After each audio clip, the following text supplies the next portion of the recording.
Kabanata 11 sa Noli Me Tangere, mga kapalaran sinapit ng isang guro. Buod ng Kabanata 11. Sa tabi ng lawa ay nagkita sina Ibarra at ang guro sa Santiago. Itinuro ng guro kung saan na itapon ang bangkay ng ama ng binata. Isa di umano si Teniente Guevara sa ilang nakipaglibing sa kanyang ama. Sinabi ng guro ang ginawang pagtulong ni Don Rafael sa ikauunlad ng edukasyon sa kanilang bayan at naitulong nito sa kanyang kapakanan. Tumulong kasi ang ama ni Ibarra sa pangangailangan ng guro sa pagtuturo noong siya pa lamang ay nagsisimula. Inisa-isa din ng guro ang kinakaharap ng suliranin ng San Diego tungkol sa edukasyon. Anya, ang mga ito raw ay ang mga sumusunod. Ang kawalan ng paggastos para sa mga kagamitan sa pag-aaral. Ang kawalan ng silid-aralan na akma upang makapag-aral ng walang balakid ang mga bata. Ang kakaibang pananaw ng mga pari sa paraan ng pagtuturo. Ang patakaran ng simbahan tungkol sa nilalaman ng kanyang mga aralin. At ang kawalan ng pagkakaisa ng mga magulang ng mag-aaral at ng mga taong may katungkulan. Kahit anong tiyaga ng guro na ituro sa kanyang mga estudyante ang nilalaman ng mga libro na nakasulat sa wikang Kastila, ay pilit itong pinangimasukan ni Padre Damaso.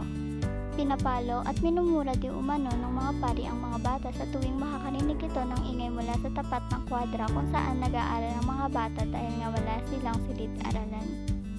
Pinapanigan naman ng mga magulang ang mga pari tungkol sa pagpalo bilang epektibong paraan ng pagdidisiplina at pagtuturo sa kanilang mga anak.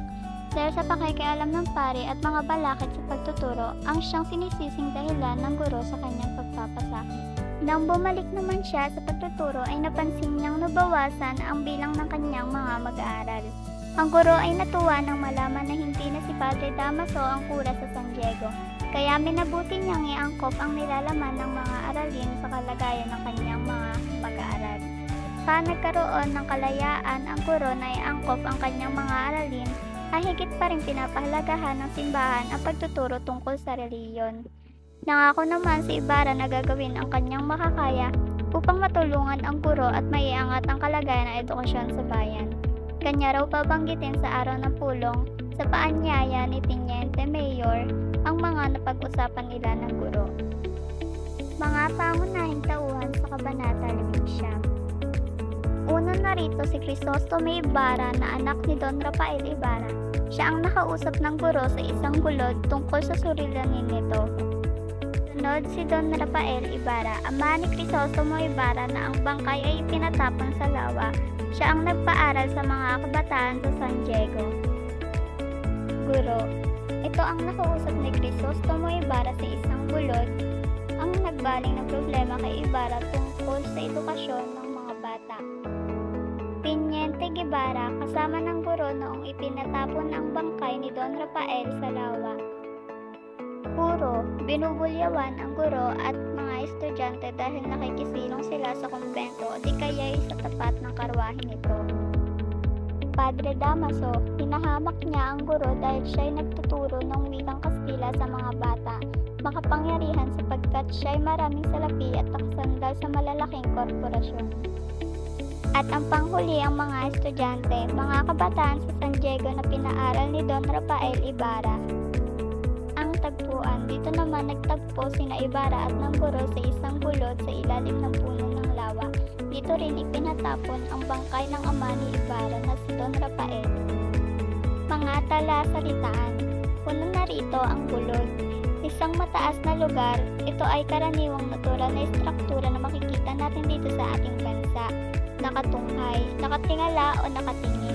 Sepulturero, tagahukay ng puntod para sa ililibing o di kaya bantay sa sementeryo.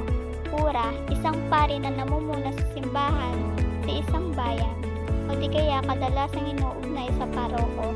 Ang paroko o parish priest ay siyang itinakda ng obispo na namumuno sa isang parokya. Kagimbal-gimbal, nakakatakot, nakakagulat o miserable. Tinuran, ipinakita, inasal, binigkas o ipinamalas. Nabubulyawan, nasisigawan, napapagalitan o napapagsabihan. Ayan ang iilan na talasalitaan sa ating Kabanata 11. Refleksyon sa Kabanata 11 ng Noli Me Tangere. Mula sa kabanata na ito, mapagtatanto ang hamon ng kahirapan ng tipikal na guro noong panahon ng Kastila. Hindi magkakapareho ang estilo ng pagtuturo ng guro at ng pari. Sa gitna ng ganitong pangyayari, kinaya ng guro ang lahat. Huwag nating maliitin ang kakayahan ng isang tao dahil nagbubunga ito ng problema sa kanyang sarili at magkaroon ng sama ng loob.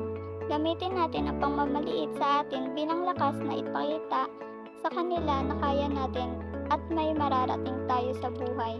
Kung sa tingin mo ay tama at makabuluhan ang iyong ginagawa, ipagpatuloy mo at ipaglaban mo ito. Huwag man ibugho sa kadiliman ng buhay, ang bawat araw na darating ay mayroong kasamang bagong pag-asa. Narito ang mga aral at mga mensahe sa Kabanata 11 sa Noli Me Tangere. Di mabisa sa pagtuturo ang pananakop sa mga bata, bagkus dapat pakibagayan ang kalumanayan ng pag-iisip. Tulad ng guro, basta't magsisikap ay makakatapos ng pag-aaral kahit galing sa hirap. Naniniwala si Jose Rizal na ang edukasyon ang susi upang makalaya ang mga Pilipino sa kamangmangan, kahirapan at lalo't higit sa pang-aalipin ng mga Espanyol. Laging tatandaan na ang bawat araw na darating ay mayroong kasamang bagong pag-asa.